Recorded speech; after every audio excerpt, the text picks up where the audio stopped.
a paz dentro de ti. Escuta, meu irmão, faz silêncio, espera que volte a primavera com a força da oração.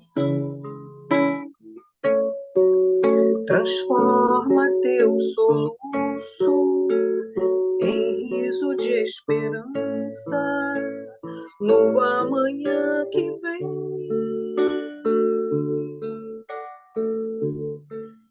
Depois da tempestade surge sempre a bonança, agora o mais além.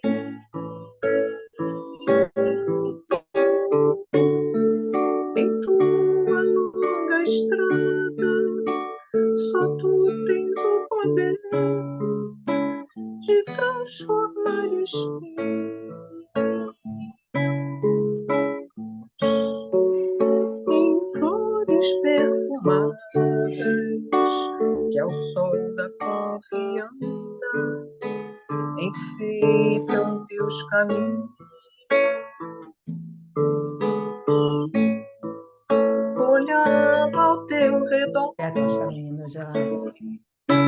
verás que almas tristes te pedirão amor. Tua tristeza esquece, sorri, ampare e aquece. Seja o irmão que for, sofrendo chuva ou vento, o trigo doura os campos, sem falar de sua dor. E quando a nuvem passa, a terra generosa desabotoa em flor. Imita a natureza que se desfaz em luz até o entardecer.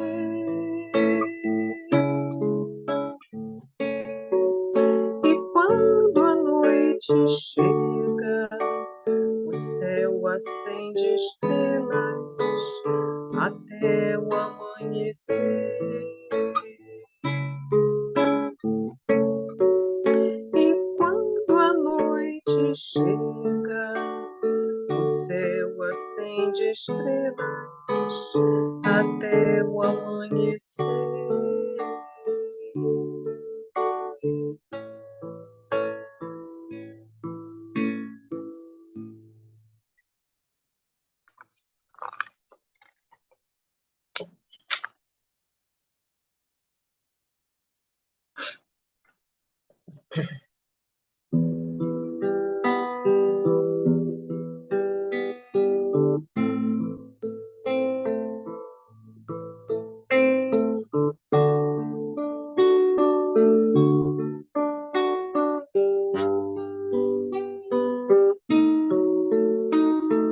Um sentimento me ronda, não sei dizer, tudo é novo pra mim.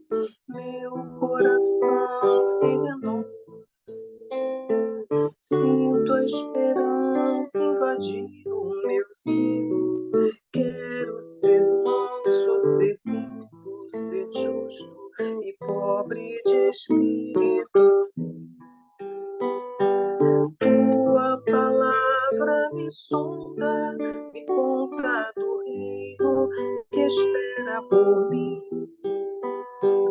Eu te ofereço meu pranto, as dores da alma que quer renascer. Eu ouvi tua voz, teu falar me encantou. Quis seguir, caminhar, quis saber pra onde vou. Eis-me aqui, me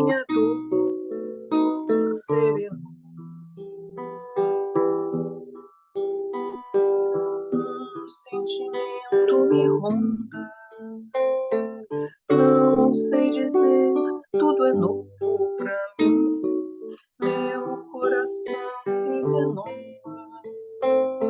Sinto a esperança invadir o meu ser. Quero ser manso, ser limpo, ser justo e pobre de espírito, sim. Tua palavra me sonda, me conta do reino que espera por mim. Eu te ofereço meu pranto, as dores da alma que quer renascer. Eu ouvi tua voz, teu falar me encantou. Quis seguir, caminhar, quis saber pra onde vou. Eis-me aqui, minha dor serena.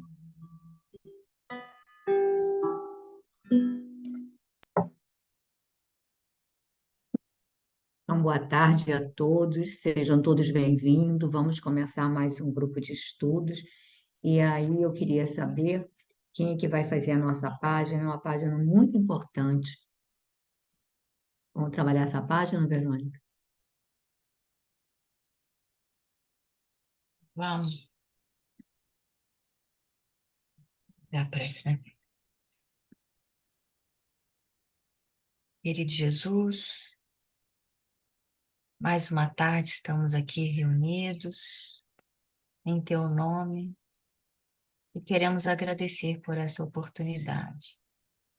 Queremos agradecer por todas as oportunidades que nos são dadas constantemente em nossa vida.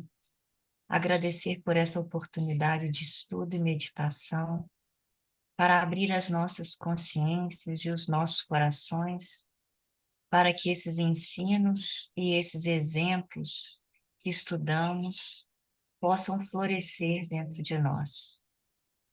Mestre Jesus, inspira-nos hoje para que possamos gravar em nossas mentes, em nossos corações, essas histórias, esses ensinamentos, para que possam refletir no nosso dia a dia, nas nossas obrigações e nos nossos deveres. Ajude-nos, Senhor, a estar mais atentos e vigilantes aos nossos pensamentos, aos nossos sentimentos, para que possamos buscar, reafinizar ou sintonizar com os mensageiros do alto e assim captar e vibrar em melhores condições. Inspira-nos, Senhor, mais uma vez, derrame suas bênçãos sobre cada um de nós, sobre cada lar aqui representado, sobre cada espírito aqui trazido. Muito obrigada, Jesus, que assim seja.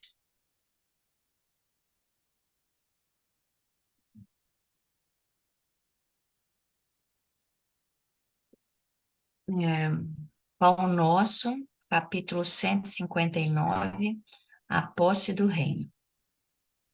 Confirmando... Não, desculpa. 160. 160. Porque eu estou com clipes no lugar errado. A grande luta. Porque não temos que lutar contra a carne e o sangue, mas sim contra os principados, contra as potestades, contra os príncipes das trevas deste século, contra as hostes espirituais da maldade nos lugares celestiais.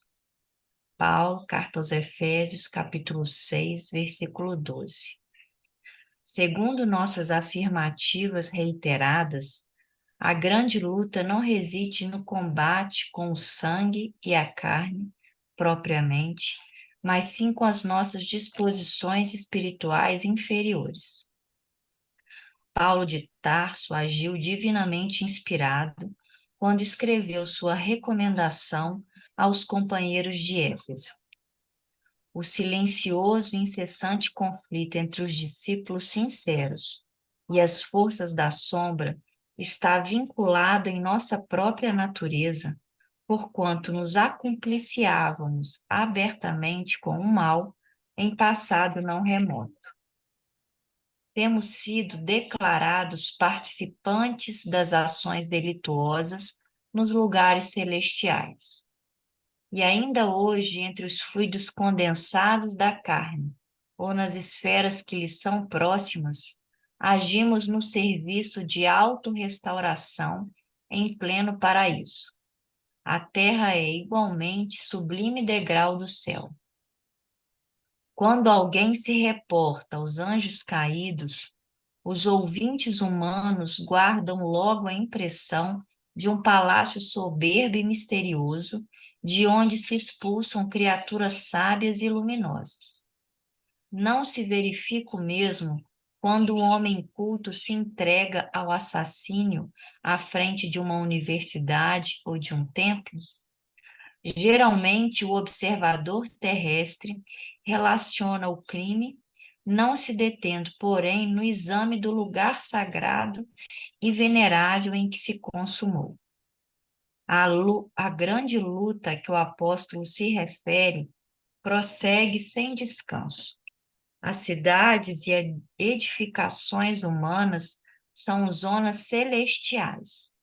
Nem elas, nem as células orgânicas que nos servem constituem os poderosos inimigos, e sim as hostes espirituais da maldade, com as quais nos sintonizamos por intermédio dos pontos inferiores que conservamos desesperadamente conosco, vastas arregimentações de seres e pensamentos sombrios que obscurecem a visão humana e que operam com sutileza, de modo a não perderem os ativos companheiros de ontem.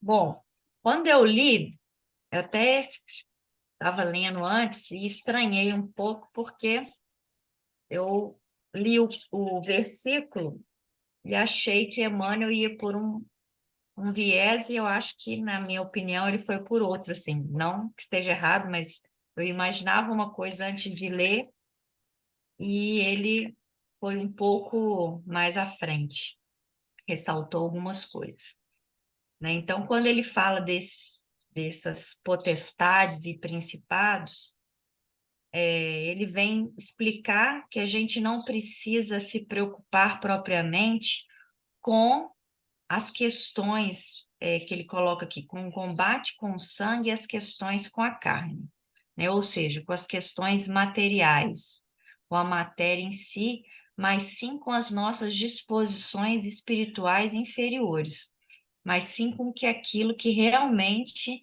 nos afinizamos, né? E aí ele fala que essas nossa afinidade com as disposições inferiores que ele coloca na carta aqui contra as potestades, os príncipes das trevas, ela está íncita em nossa natureza, né? Não é uma vinculação à carne em si, mas ao nosso espírito. Por quê? Porque até bem pouco tempo atrás, como ele coloca aqui, nós acumpliciávamos abertamente com o mal, ou seja, até muito pouco tempo atrás, nós praticávamos, gostávamos e queríamos, de forma muito incisiva, a prática do mal, né? Não nos afinizávamos com o bem e achávamos que essa prática era normal, não víamos nada de errado nisso. E aí, na outra página, ele começa a falar, que até então eu achei estranho, o seguinte: temos sido declarados participantes das ações delituosas nos lugares celestiais. E aí eu vou explicar o que eu entendi disso, porque ele também vai colocar mais exemplos disso, que ele quis dizer o seguinte, eu acho, né? Que nós estamos em qualquer lugar que estejamos, e até mesmo a Terra, que é um planeta muito insignificante e muito ainda materializado, é igualmente escola divina. Então, em qualquer lugar que estejamos, nós poderemos praticar o bem, praticar o mal, mas ainda assim temos a oportunidade de fazer o bem, né? Como ele coloca aqui, temos sido declarados participantes das ações delituosas nos lugares celestiais, porque onde quer que estejamos, estamos aqui com a missão de autorrestauração em pleno paraíso. E para nós, a terra é o paraíso que nos cabe, né? Para nossa restauração íntima. E aí ele vem falar um pouco sobre a questão, ele cita o exemplo desses anjos decaídos, que às vezes a gente tem na imaginação como se eles fossem expulsos de algum paraíso, né? Quando alguém se reporta aos anjos caídos, nós guardamos a impressão de um palácio soberbo e misterioso, onde se expulsam criaturas sábias e luminosas. Mas ele diz que não é isso, porque na verdade não importa muito o lugar. Todo lugar para nós poderia ser paraíso. O que importa é a nossa essência, como ele coloca aqui, que um homem muito culto pode se entregar a atos desvairados, à prática do mal em qualquer lugar que ele esteja. Aí ele fala um pouco de lugar, vai falar novamente das cidades e as edificações humanas são zonas celestiais. Nem ela, nem as células orgânicas que nos servem constituem poderosos inimigos. Então, ele vem falar, mais uma vez, né, que nós conseguiremos, se assim o quisermos, não nos deixarmos levar ou nos deixarmos conduzir pelo ambiente e pela matéria que que estamos imersos, né? Mas que nós temos que realmente nos preocupar e dar atenção a esses poderosos inimigos, como ele coloca aqui, as hostes espirituais da maldade, né? Que são aquelas inteligências inferiores que nos afinizamos, às vezes de uma forma bem frequente. E o que eu achei interessante foi a palavra que ele usou, que ele colocou aqui, com os quais sintonizamos por intermédio dos pontos inferiores que conservamos desesperadamente conosco. Achei interessante ele colocar que nós conservamos esses pontos inferiores desesperadamente.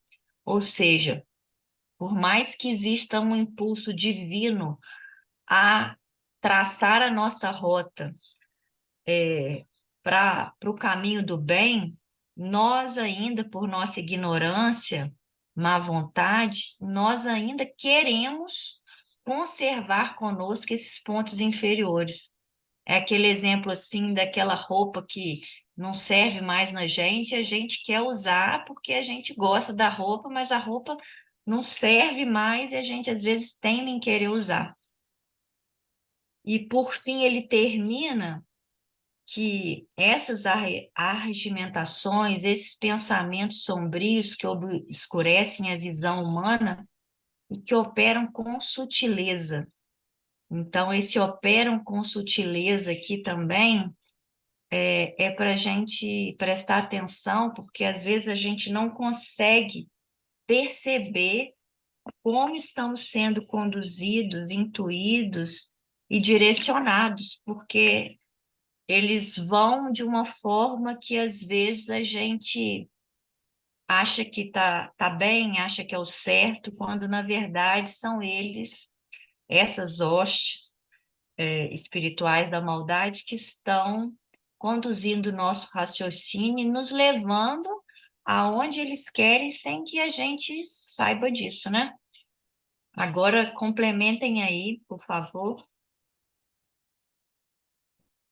Então, alguém gostaria de fazer algum comentário desse trecho, dessa. Eu, aqui, quando a Verônica leu esse parágrafo que ele fala assim: temos sido declarados participantes das ações delituosas nos lugares celestiais. Eu me lembrei logo das reuniões mediúnicas que nos vêm trazer Eu também, Glorinha. a verdade, e você cansa de falar isso para gente, né? Que outrora ocupamos lugares sagrados, né? Sagrados e consagrados à elevação do ser humano, templos, posições religiosas, ou qualquer posição, né, em locais que seriam, como ele fala aqui, lugares sagrados, lugares celestiais. Ele cita universidade, cita templo, né? Mas então, em qualquer dessas posições em que seríamos responsáveis pelas mentes, né, por conduzir, né, pessoas, e muitas vezes os espíritos vêm dizer que a gente ocupou lugares na igreja, né, para atendermos aos nossos interesses, né? E eu não sei, eu vi muito essa página como uma advertência disso, sabe? A daqueles que estão nos lugares celestiais e pisam na bola, né? Que acatam as sugestões das sombras, e isso eu acho que é uma coisa que ainda vai continuar por muitos anos, né? Porque a gente olha e vê que pouca coisa mudou, né? É Interessante. impressionante. Não, fala. Não, é só interessante o comentário da Glorinha, porque acho que abriu um leque aqui para mim que eu não tinha pensado nesse sentido. E realmente, acho que é bem isso mesmo. Pode falar, Pedro. E talvez Paulo Não, também tenha feito essa colocação em relação mesmo, né, aos fariseus, todo aquele, né, aquelas criaturas que, né, teriam que cumprir o seu papel e não cumpriam, né? a gente vai chegar à conclusão, quer dizer, a cada versículo que nós avaliamos, Paulo, que ele era uma criatura milênios à frente. Milênios, porque ele faz abordagem aqui que é de uma profundidade, de uma maturidade, que naquele tempo eu fico até imaginando. E Emmanuel, nessa década, não sei, o livro acho que é da década de 40, 50, ele já vem falando de atos de barbárie. Quando ele fala universidade, é porque seria um local de instrução. Quando ele fala de templos, de igrejas, né, seriam locais de Sagrados. consagração à instrução e à elevação do ser humano e que nós os usamos para práticas tenebrosas. Mas, como a Verônica também já comentou, ele comenta que qualquer atividade nociva do ser humano é um atentado, digamos assim, ao sagrado, na medida em que toda a terra em si, toda a terra seria um local sagrado para nós, como o templo, a escola, o hospital, tudo isso representa para a gente. Mas a questão de Paulo de Tarso, quando ele, olha, repara que ele repete aqui, porque não temos que lutar contra a carne, ou seja, aquela história de que a carne é fraca, de que, né, vamos parar com isso, mas sim contra os principados, ou seja, contra os elementos que detêm o poder, contra as potestades, que seria o grande poder, aí como o divino no sentido negativo, então seria o próprio mal, né? Contra os príncipes das trevas. Então ele sabia o que era uma legião das trevas. Ele sabia a hierarquia que havia na estrutura das organizações das trevas. Ele tinha, gente, é um conhecimento muito profundo para uma época em que o cristianismo não sei se abordava isso tudo. Então ele fala dos príncipes das trevas deste século contra as hostes espirituais da maldade nos lugares celestiais. Então, e aí a gente não se dá conta, e hoje em dia nós permitimos que correntes filosóficas nos tragam conceitos que se bate o martelo no nosso contexto humano, e não, e vamos aprovar. E é aprovado porque é conveniente para os interesses mesquinhos do ser humano. Mas continua o fato da humanidade bater o martelo, aprovando determinadas filosofias, não significa que a divindade bateu o martelo ali, não, gente. As leis divinas, elas são incorruptíveis. Aquilo que é designado, que é... Não adianta que hoje, aquela tal história que a gente tem muito comum, hoje é comum. Hoje é comum. Eu estava comentando com uma pessoa, a gente estava, né, estava conversando até com a Solange, falando com ela de como os nossos jovens hoje se excedem no uso de alcoólicos.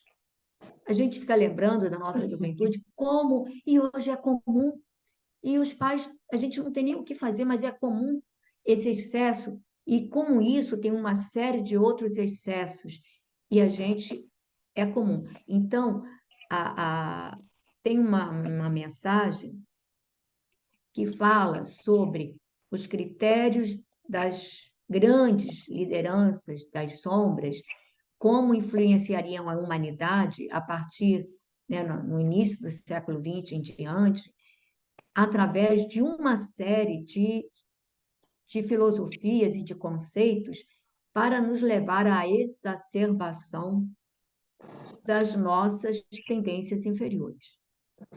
E a gente não se dá conta. E a gente acha que, olha, é comum, então não cabe a gente aqui a condenação, mas também não é lícito a aprovação. Essa que é a grande diferença. Não condenar, mas até porque Jesus, ele nunca condenou o criminoso, mas ele condenou o crime. Ele não condenava a criatura, mas ele condenava a, a, o crime em si, digamos assim, os hábitos infelizes nossos. Então, a gente tem que prestar atenção em que direção estamos indo, porque ele deixa claro da sutileza como vamos sendo manobrados. Então, a gente é manobrado num passo aqui, aí depois que você deu o primeiro passo, o segundo já parece já está mais afinizada, e daqui a pouco nós estamos, digamos assim, mergulhados em conceitos que são para nos tirar do foco. Gente, o nosso foco é a luz, não é o acompliciamento com a sombra, porque com ela nós já estamos acompliciados, como ele diz, há séculos. Ele deixa claro que, olha, até ontem nós éramos um desses defensores dessas hostes da sombra, até ontem. Então, hoje, e eles, o pessoal que participa da reunião mediúnica, eles sabem como eles chegam furiosos, nos acusando de traidores, porque hoje estamos numa outra postura, que não acreditam ainda que a gente precisa provar ao extremo da renúncia para que eles possam acreditar que realmente hoje não estamos mais, não faríamos mais o que fizemos ontem. Mas, gente, é uma luta constante, como ele deixa claro aqui, é diária.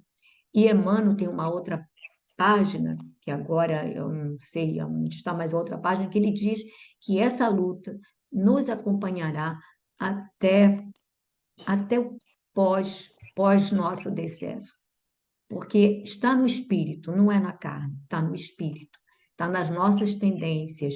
Porque se fosse assim, a gente desencarnaria, descobriria que, olha, esse poder é transitório, e por que a gente continua ali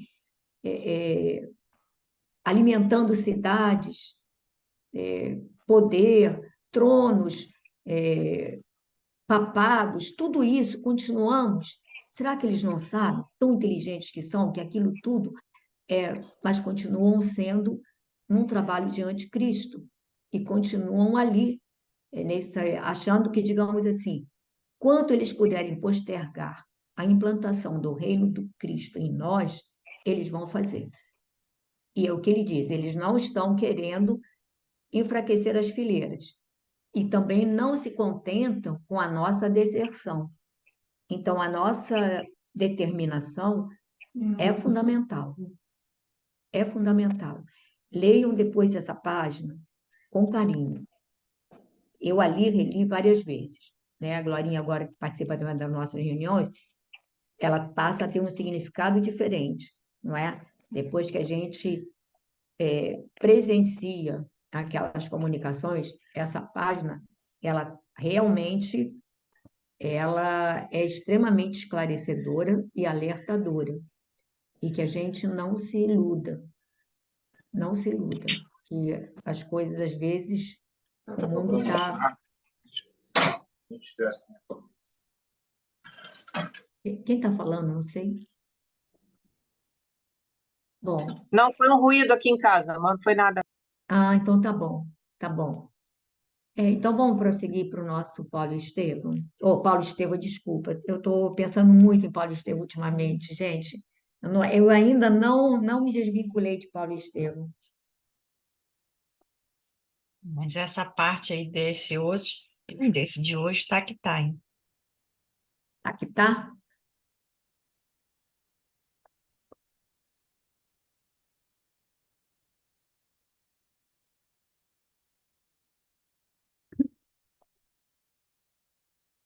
Rosana, você quer começar a leitura?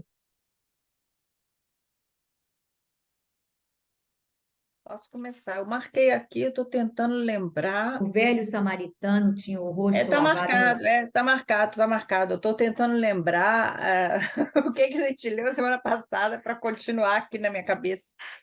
Mas a gente lendo, volta, né? A reunião lá do Simeão lá.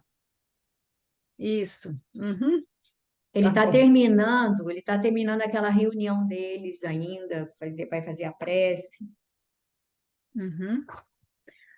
O velho samaritano tinha o rosto lavado em lágrimas, mas doce serenidade radiava do seu olhar carinhoso e compassivo, demonstrando-lhe as energias inquebrantáveis e valorosas.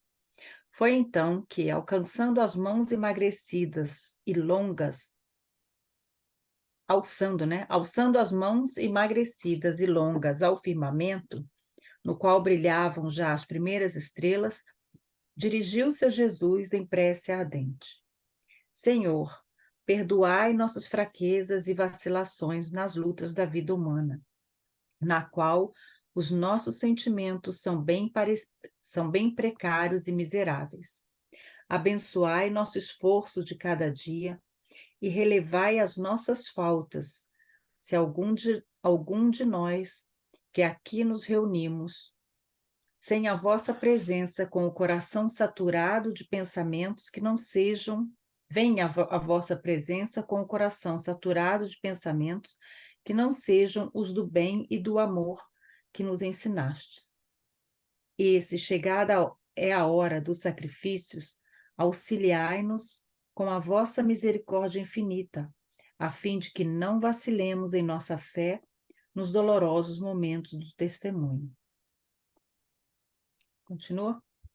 A oração Continua. comovedora, a oração comovedora assinalou o fim da reunião, dispensando-se os assistentes que regressavam impressionados às suas choupanas humildes e pobres. Tomado de preocupação por Lívia e pela sobrinha, que o Não, havia... acho que você pulou, não pulou? Oh, meu Deus! A minha O luz aqui ancião, estava muito todavia, fraca. conseguiu repousar muito Agora, pouco. a minha luz estava fraca. O Tá. ancião, todavia, conseguiu repousar muito pouco naquela noite, tomado de preocupação por Lívia e pela sobrinha, que o haviam cientificado das graves ocorrências que as levaram a solicitar a sua proteção. Figurava-se-lhe que apelos carinhosos do mundo invisível lhe enchiam o espírito de ansiedade indefinível e de singulares impressões que lhe não era possível alijar do raciocínio para os necessários minutos de repouso. Contudo, ao passo que ocorriam esses fatos no vale de Siquém, voltemos a Cafarnaum, onde na mesma tarde chegara o governador com grande aparato. Quer comentar esse pedacinho, Rosana, que você leu? Bom, aí foi o final, né, da reunião, e ele então fez a prece final, e eu, quando li aqui, né, essa prece, eu eu lembrei, quer dizer, eu pensei, né, que ele já estava se preparando, né, para o que ainda vinha pela frente, né, pelo que eles ainda vão passar, como se ele já tivesse pressentindo, né, os sacrifícios que ainda iam, viriam ainda pela frente, né? Bom, aí as outras pessoas, né, as pessoas voltaram para casa e ele, na verdade, mesmo depois de tudo isso, não conseguiu, parece não conseguiu dormir, né? Bem preocupado com a Lívia e a sobrinha dele, depois que ele ficou sabendo, né, dos motivos que fizeram as duas irem para a casa dele, né? Bom, quem quiser comentar mais, eu não sei se eu deixei. Assim, o que chama atenção é que a gente pode imaginar, mas a energia que corre nessas reuniões.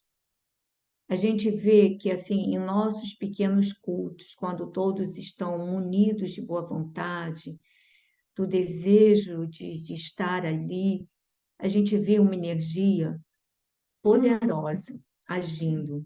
Não percebe isso, Verônica? Você não viu isso? Não? Você vê que é uma energia que foge, não adianta. A pessoa pode filmar, vai dizer, nossa, foi legal, mas a energia, aí você vê as pessoas se comoverem, chorarem. Por que que elas choram? Não é pelas palavras da prece, não é pelas palavras da prece, é pela energia que, naquele momento, irmana aquelas criaturas. E Simeão, ele olha para a cruz, ele vê aquela cruz nimbada de luz, ele pressente, é como assim, ele não foi com palavras balbuciadas, foi a alma dele antever o que o aguarda, antever a proximidade do seu sacrifício. Aquelas pessoas todas se emocionaram profundamente porque aquela energia, a presença, normalmente nesses momentos, os nossos tutelares, aqueles que estão em esferas superiores, nem me refiro àqueles que nos acompanham no nosso cotidiano, que estão ali, que são nossos familiares, estão ali. Não, aqueles que nos tutelam de longe. Muitas vezes, mesmo que eles não estejam fisicamente ali presentes, eles são capazes de, à distância, nos envolver numa energia diferenciada. Então, naquele momento, há uma comoção, as almas, as nossas auras se expandem. E como elas se expandem, ou seja, o nosso perispírito se expande, a nossa aura se expande, elas se interpenetram. É como se nós nos alimentássemos, nos retroalimentássemos.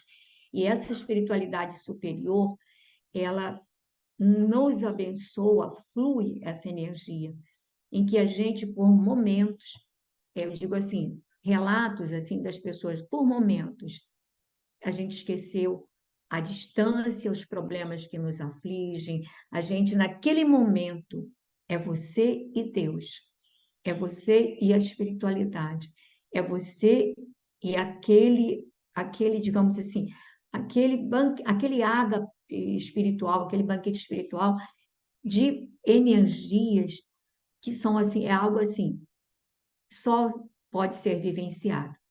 E qual é o milagre disso? É que nesses momentos nós conseguimos acessar outras esferas, outra frequência espiritual. E aí, quando isso acontece, há uma prova, é como se a gente provasse, sabe, aquele algo, aquele néctar, que você tem vontade de provar de novo. Então, você quer novamente ter essa reunião, você quer novamente ter esses momentos. Há essa necessidade.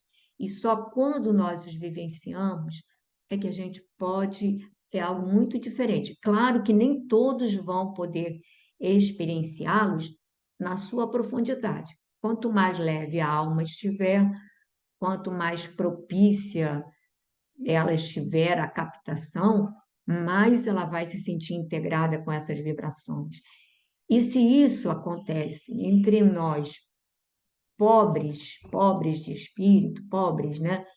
Que dirá lá na frequência de um Simeão, tendo uma Lívia, com um espírito, pode-se dizer, puro, que quem os tutelaria, se não da própria esfera do Cristo? Que energia, que energia envolveu essas criaturas, não é? Por que que elas vinham? Ninguém recebia nada, materialmente falando. Eram todos, na maioria deles, paupérrimos, viventes de choupanas, de casebres, né? Mal tendo para se alimentar. Mas ali eles conseguiam, na singeleza daquele templo natural, sem catedrais, sem tapetes vermelhos, sem candelabros, sem pompa e circunstância, eles conseguiam sentir o Cristo.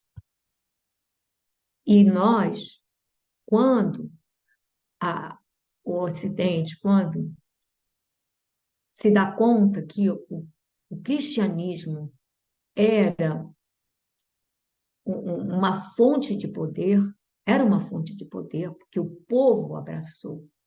Então, assume o cristianismo como uma religião oficial. E aí, o que nós fizemos?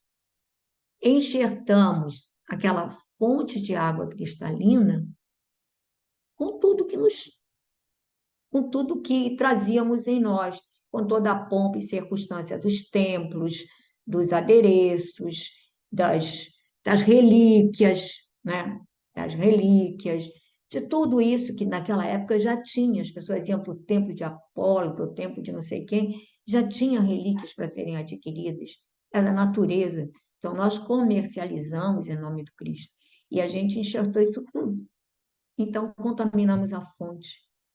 E aí não conseguíamos mais, né? Então, eu fico imaginando como seriam essas reuniões, né? É isso. Alguém gostaria de falar mais alguma coisa? Ninguém? Não? Quem quer continuar a leitura? Quer continuar, Lúcia? Continuo. No burburinho das festanças numerosas, organizadas pelos prepostos de Herodes Antipas, o primeiro pensamento do viajante ilustre não nos pôde ser olvidado. Sulpício, porém, após palestrar longamente com seu amigo Otávio, nas proximidades da residência do senador, onde foi posto ao corrente de todos os fatos, voltou a informá-lo de que ambas as presas cobiçadas haviam fugido como aves viajoras para os bosques da Samaria. O governador surpreendeu-se com a residência daquela mulher. Resistência. Perdão. O governador surpreendeu-se com a resistência daquela mulher.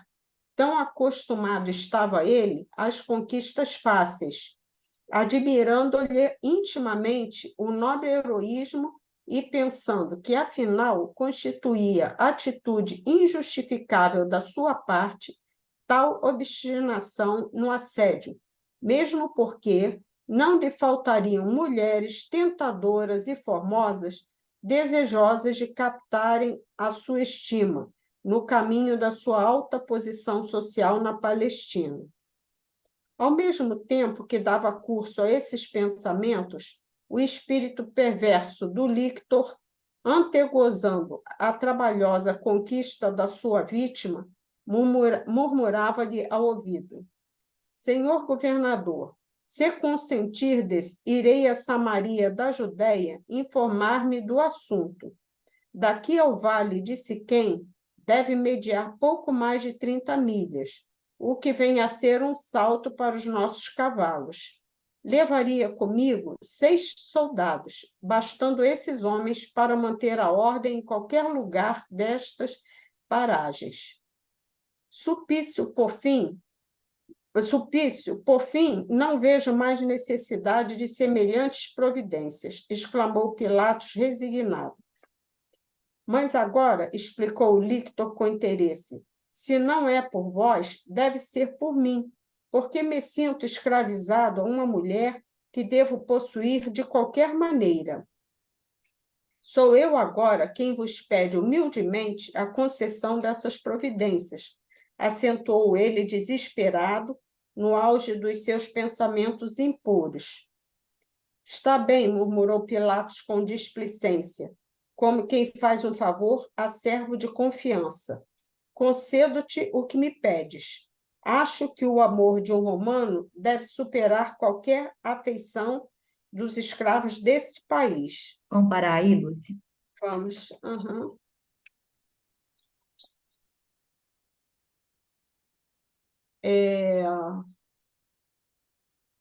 O Herodes, não, preposto Herodes Antipas, né? O Sulpício continuava com a ideia fixa dele, né? O governador, vendo que a Lívia não estava lá, e ele caiu até em si, assim, um certo peso na consciência, vendo da seriedade dela, né, que normalmente as mulheres, devido à posição dele, estariam super felizes com esse tipo de assédio, e que ela era diferente.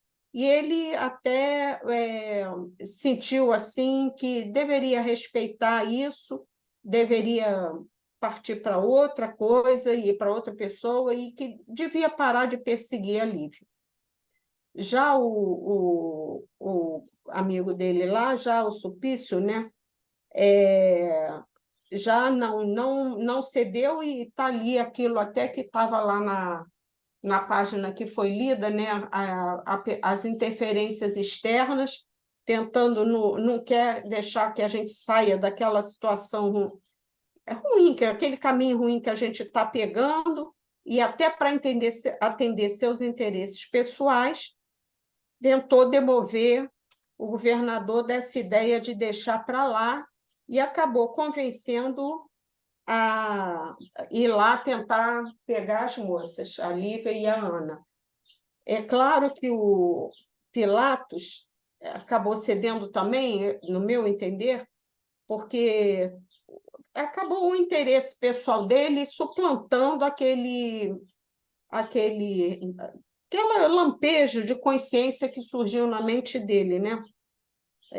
O outro falou e ele acabou aceitando, porque isso, no meu entender, vinha atender aos interesses dele também.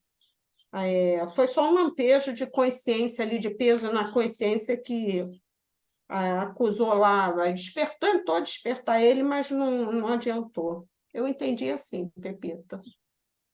Eu acho que ele, na realidade, ele desistiu ali, tipo, não, acho que admirou, ele diz aqui, ó, admirando-lhe intimamente o nobre heroísmo e pensando que, afinal, constituía atitude injustificável da sua parte tal obstinação no assédio.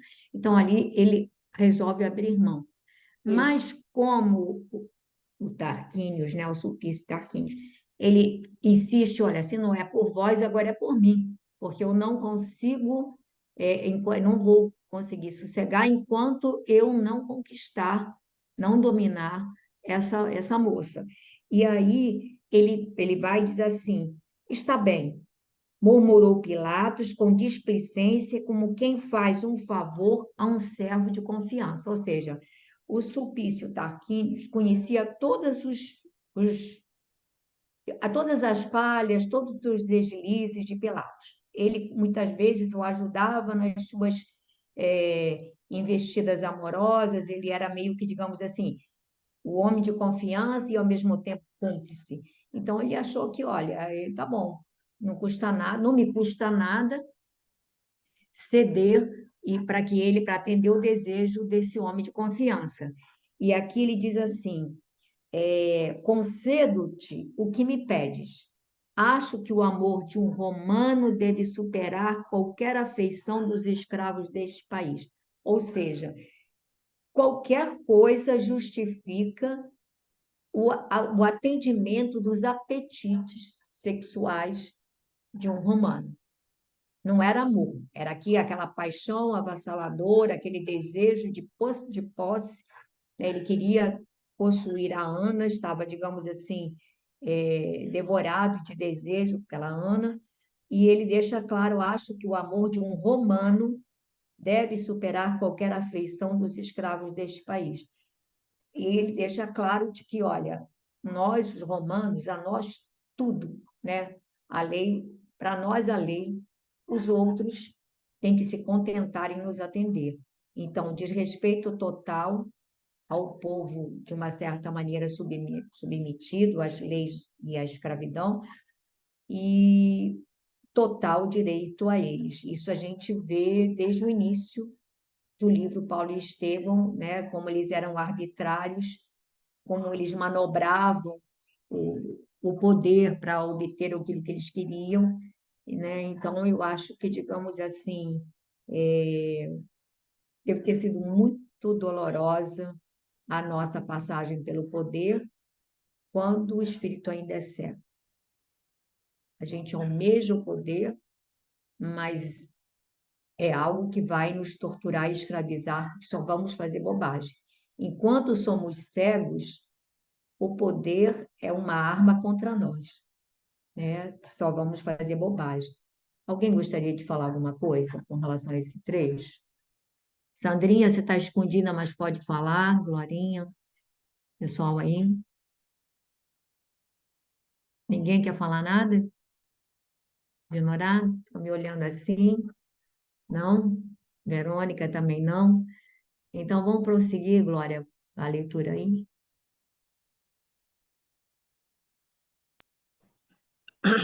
Vamos.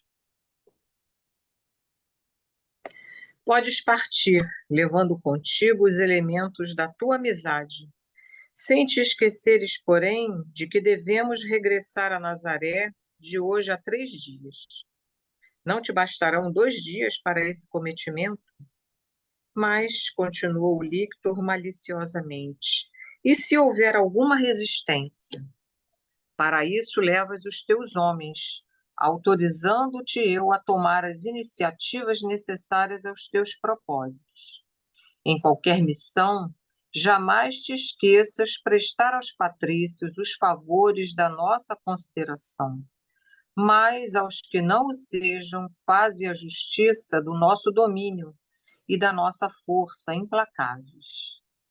Na mesma noite, Sulpício Tarquínios escolheu os homens de mais confiança e, pela madrugada, 7 cavaleiros audaciosos puseram-se a caminho, trocando os jinetes fogosos nas paradas mais importantes em demanda de Samaria.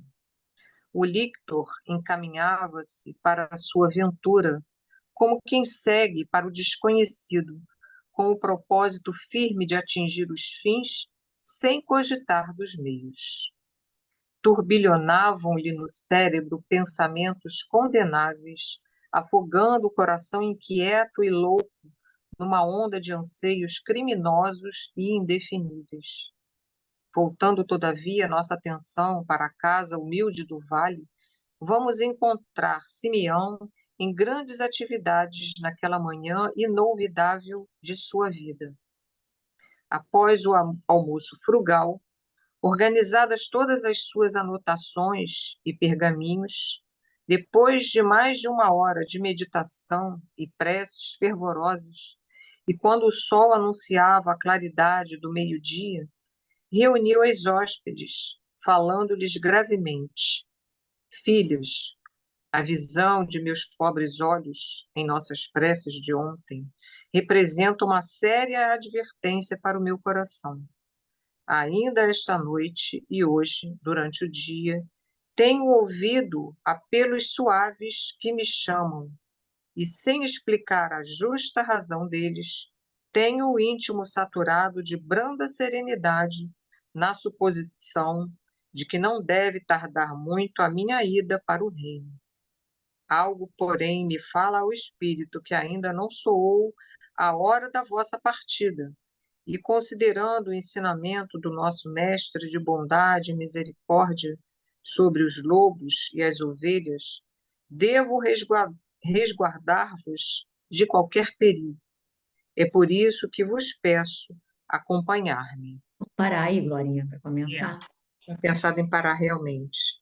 Pois é, continuando aqui o que a gente já tinha falado, né, sobre essa questão do poder, a gente vê, né, que tudo é possível, não é, para quem oprime, né, para quem tem o domínio da força, né, como era esse império romano, né, esses poderosos daquele tempo. Hoje mudam, né, as características, mas a gente vê, continua tudo igual, né? Mas, voltando aqui, quando ele fala, né, jamais te esqueças de prestar aos patrícios os favores da nossa consideração, mas aos que não o sejam, faze a justiça do nosso domínio e da nossa força implacáveis. Então a gente vê, né, que o mundo sempre girou em torno da força, né, do homem, da submissão do homem pelo homem, pela força, pelas armas, pelo poder, enfim. E ali ele dá a carta branca, né, o que o Sulpício queria, né, a carta branca para agir dentro lá do que eles consideram como o que é possível ser feito, né? Para nós tudo, podemos praticar as piores iniquidades, né? Que tá tudo bem, tá tudo dentro do que tem que ser, né? E aí ele sai, né? Esse lictor, esse Sulpício, ele está tão impregnado, né, dessas vibrações, não é, de luxúria, de desejo, que tudo que ele sai só, né, fala, turbilhonavam-lhe no cérebro pensamentos condenáveis, afogando o coração inquieto e louco numa onda de anseios criminosos e indefiníveis.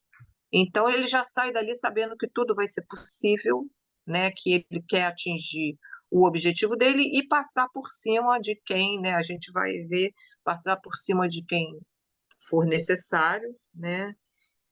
Mas aí depois Emmanuel vai mostrar a, o Simeão, né? Com a sua intuição, não é? Com a sua sendo intuído, né, do que eu esperava, né, mas tranquilo, né, totalmente entregue, né, ele sabe que a hora dele pode estar próxima, mas ele não se abala, e a preocupação dele justamente é com a Lívia e a Ana, né, e então toda a atenção dele vai ser voltada, né, para isso, né? E ele ainda fala, é como que ele dissesse assim, olha, é, fiquem tranquilas que a hora de vocês ainda não chegou, a minha sim, né?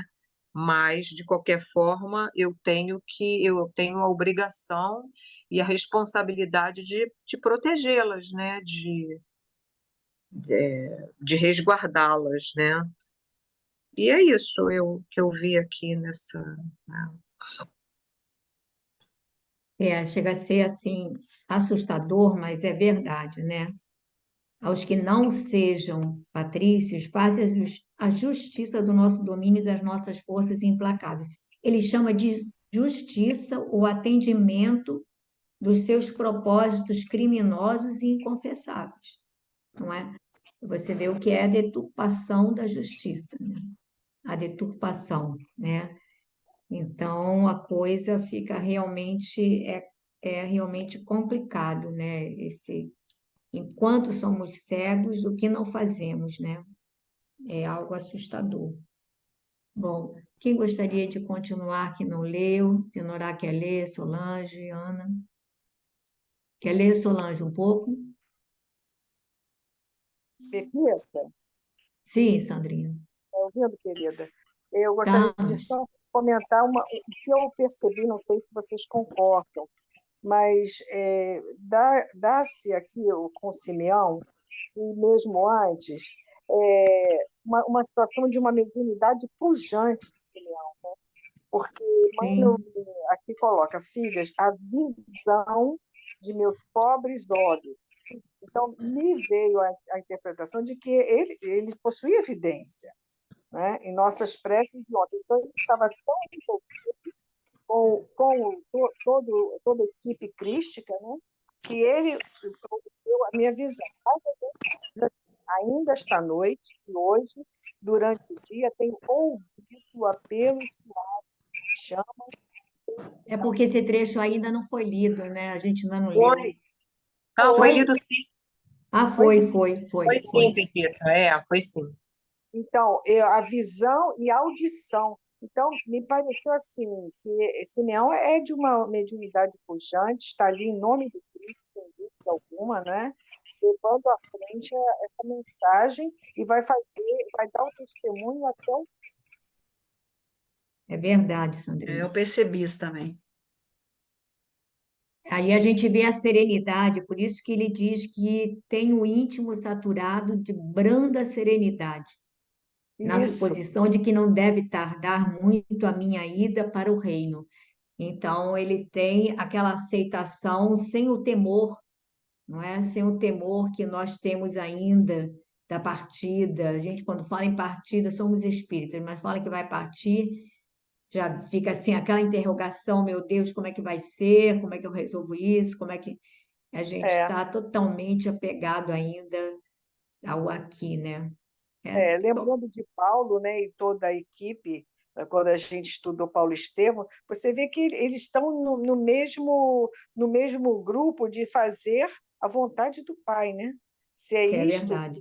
que está reservado, eu fico feliz de ser útil, de fazer algo que foi a serviço de Jesus. Eu estou aqui a serviço. Então, é uma entrega total, total à causa, né? Sim, não tem nem dúvida. Aí eu fico imaginando, né, Sandrinha, a gente tem muito mais recursos do que eles, mas não temos a estrutura ainda deles, né? Não temos essa determinação. Ainda eles eram servos fiéis, nós ainda não conseguimos ser, pelo menos falo por mim, né? Sem dúvida, A sem dúvida. diferença está aí.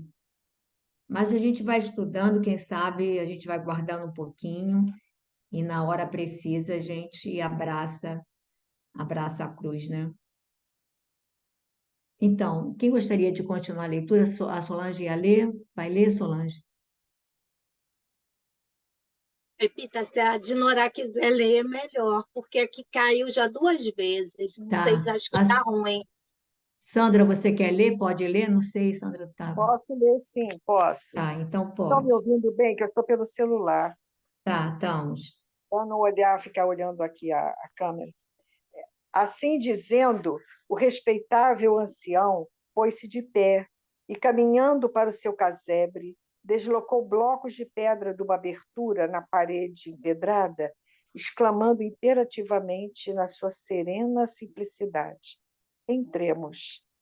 Mas, meu tio, obtemperou Ana, com certa estranheza, serão necessárias tais providências? Filha, nunca discutas o conselho daqueles que envelheceram no trabalho e no sofrimento.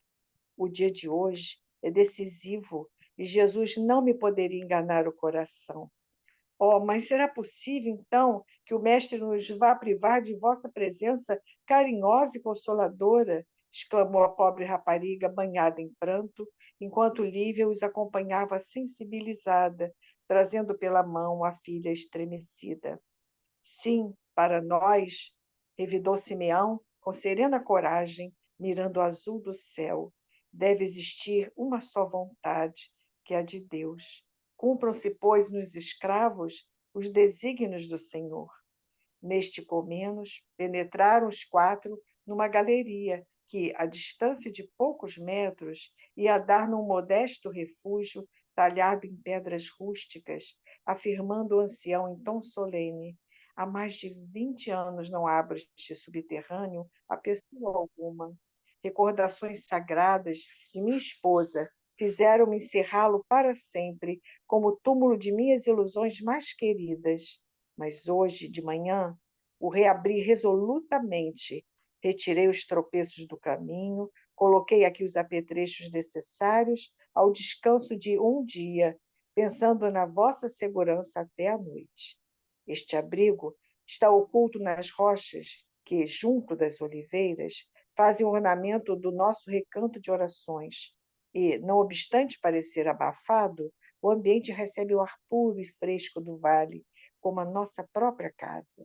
Ficai tranquilas, alguma coisa me diz ao coração que estamos atravessando horas decisivas.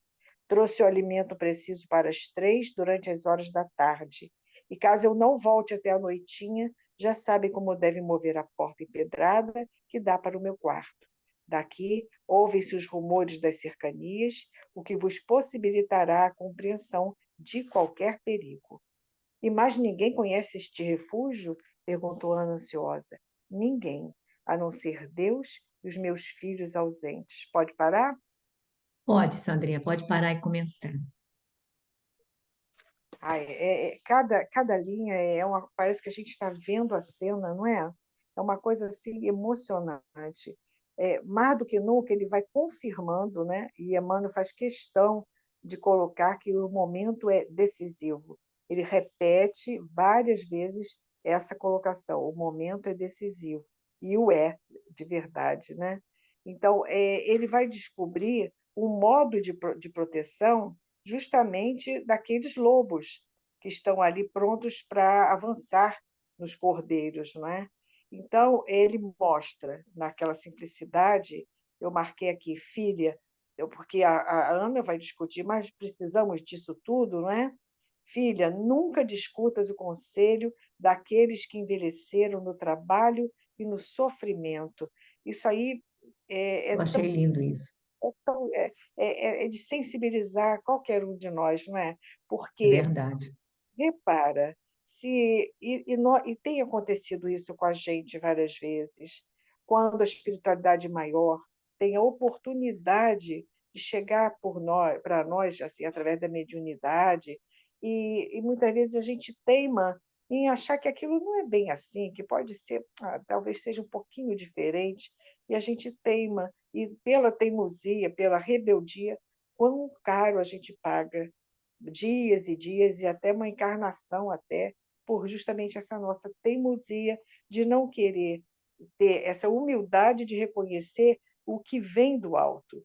Porque aqui não era Simeão, o velho Simeão que falava, era a experiência dele, mas, sobretudo, com um amparo maior. E a Ana, na hora, via o tio dela querido, o tio que procurava seguir a Jesus, né? E aí ele fala: nunca discutas o conselho daqueles que envelheceram no trabalho, no sofrimento. Eu vou relatar para vocês uma coisa que me veio, que me aconteceu e deve ter acontecido já com todos nós que estamos aqui nesse grupo. Certa vez eu estava coordenando um trabalho e o médium me pediu que abrisse lá uma determinada questão, e eu, como estava ligada àquele tema, disse: não, mas não é melhor que a gente abra? Então já não era mais, a voz mudou, e eu percebi que não era ele mais que falava, mas sim era a espiritualidade maior que estava ali coordenando o trabalho, e eu, na minha intemperança, no meu orgulho, sei lá, na minha falta de noção total, eu querendo fazer diferente. Aí, meu Deus, aí que eu me toquei: meu Deus do céu, eu tenho que cumprir. Abra, simplesmente falou assim: abra aqui, faça assim. Por quê? Porque era necessário, naquele momento, com aquele grupo de espíritos, encarnados e desencarnados, que aquilo ocorresse daquela forma. E muitas vezes a gente se perde, como aconteceu comigo naquele dia. Lembrei muito disso na hora que lia esse ponto aqui. Então, não discutir, não seguir realmente o coração nessa hora, né? Partindo daquilo que está sendo oferecido. Mais adiante, eu anotei assim aqui, deve existir aquele momento que ele diz, para nós deve existir uma só vontade, que é a de Deus. Então, ele já estava nessa condição de seguir naturalmente os desígnios do Pai, não é? E quando ele abre vamos dizer assim, esse refúgio, não é, que é tão caro a ele, mostra mais uma vez o desprendimento, pelo menos assim interpretei, de Simeão, porque há mais de 20 anos ele não abria aquele subterrâneo, porque ali ele guardava o quê? As lembranças, né, as recordações da esposa amada, né? E com isso ele guardava ali e não queria mexer naquilo. No entanto, ao reabrir, ele reabria abrindo o coração novamente, porque ele via que a necessidade maior era daquelas filhas amadas também, Lívia, a Ana e Flávia. Então, que ele precisava também abrir as portas daquele refúgio que foi um dia tão caro ao coração dele para elas que ali estavam. Eu acho assim chega a ser poético isso quando ele fala o ambiente e o cuidado que ele tem. Ele consegue, reparemos como é que a espiritualidade foi encaminhando as duas para os braços justamente de quem as protegeria naquele momento, que era o velho Simeão, porque ele consegue um lugar simples, humilde, mas com ar puro e fresco do vale. E, além disso, o alimento simples, sem dúvida, mas o alimento, tudo que era necessário para a sobrevivência garantida delas, e, além disso, elas dali ouviriam o que se sucederia lá fora, de modo que elas pudessem estar realmente abrigadas e em segurança. Realmente, ninguém, a não ser Deus e os meus filhos ausentes, é que conhece esse refúgio. Elas foram para o lugar certo, na hora certa, e em nome justamente dessa proteção divina, né? Foi isso que ficou para mim. Alguém mais gostaria de falar alguma coisa? Não, eu queria perguntar uma coisa a vocês, como é que vocês veem essa frase quando ele diz assim: cumpram-se, pois, nos escravos os desígnios do Senhor. É um Porque ato de ele, humildade, um ato de. Não sei, eu fiquei porque meio. Eu lembrei olha de só, Paulo de Paulo, novo, né? Não sei se vocês, eu lembrei de Paulo, como você exatamente, eu ia dizer, Paulo se dizia escravo do Cristo, ou seja, ele não deixou de ter a vontade dele isso. para que a vontade do Cristo, ou seja, os desígnios dele fossem maiores do que os seus interesses, a sua vontade. Então, eu acho que não é só humildade, é humildade, é compreensão da tarefa, é responsabilidade e é dedicação. É todo um conjunto de virtudes, de valores, né, Glorinha, que precisa para você poder dizer e viver isso, né? Cumpra-se em mim a vontade do Senhor. Acho que é tudo, é humildade, é noção de responsabilidade, é dedicação. Porque eu fiquei na dúvida que ele não, que ele usou nos escravos, né? Eu fiquei assim, eu Não, estava escravos é tentando escravos entender. do Cristo, Do do Cristo, Cristo. Ah, sim, tá bom. tá? Então, vamos lá, Glorinha. Vamos sim. Então a gente vai começar com Lívia, né? Lívia profundamente Sim, comovida, né? isso.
Senhor,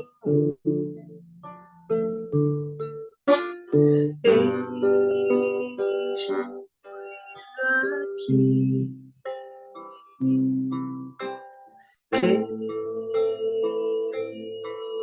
Eu sei, teus servos fiéis,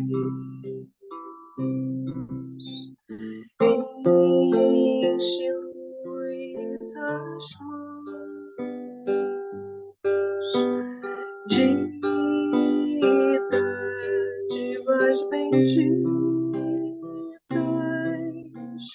para que repartamos em teu nome a lei do bem, a luz da perfeição, o alimento do amor,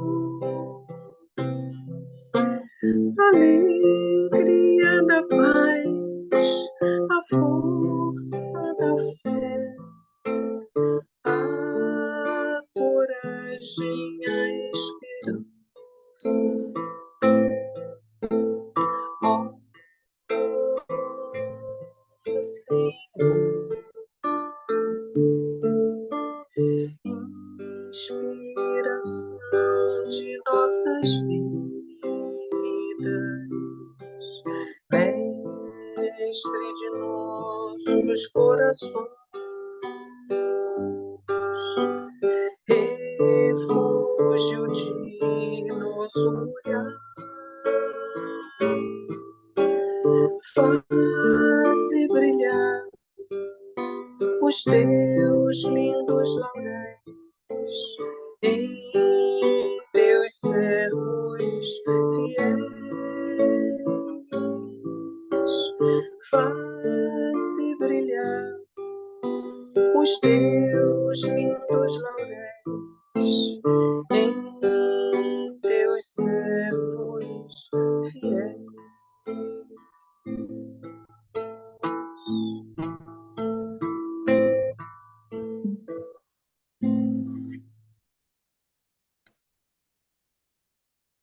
Então, nesse momento, te agradecemos, Senhor, pela dádiva de estarmos reunidos em teu nome, Senhor, para o estudo de obras cujos ensinamentos nos tocam profundamente o coração.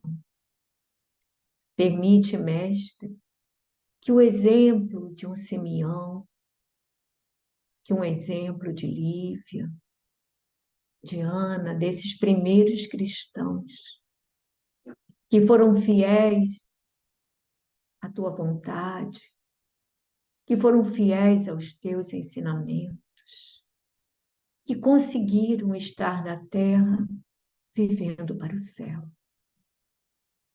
possam impregnar o nosso entendimento, o nosso espírito, para que possamos dar-nos conta de que a nossa pátria verdadeira não é o aqui, mas é a pátria espiritual. Que estamos aqui de passagem, que os valores da terra são transitórios, que apenas os valores imperecíveis do espírito é que nos acompanharão. Então te rogamos, Mestre, que ajudes a preparar o terreno de nossos corações para que eles se tornem férteis às sementes do teu Evangelho, para que eles se tornem férteis de boa vontade, de compreensão, de entendimento, de fraternidade. Te agradecemos, Senhor, por todas as dádivas recebidas ao longo da nossa trajetória, pelo carinho com que nos envolves a cada um, pela tolerância com que nos dás sempre novas oportunidades, pela misericórdia infinita com que nos atendes e nos sustentas. Então, Senhor, abençoa-nos, fortalece-nos no bem, renova-nos o ânimo e a coragem para a luta, a firmeza nos propósitos de regeneração e de entendimento da tua vontade. E pedimos igualmente por aqueles nossos parceiros que ainda se encontram agarrados às ilusões, os valores equivocados, que ainda não conseguiram te compreender. Toca-lhes, Senhor, o coração, ampara-os, para que eles também se deem conta de que jamais encontraremos paz de espírito e felicidade se não tivermos o teu evangelho na nossa vivência. Pedimos também, Senhor, pelos nossos filhos, pelos nossos companheiros de jornada, pelos nossos familiares, por aqueles que estão em nossos cadernos de prece. Te pedimos, Senhor, por aqueles entes queridos que já se encontram na pátria espiritual, para que abençoes a todos, para que abençoes a este planeta, a esta terra abençoada por ti, para que a humanidade tenha o desejo de ser melhor e de cuidar melhor deste pequeno paraíso. Que assim seja.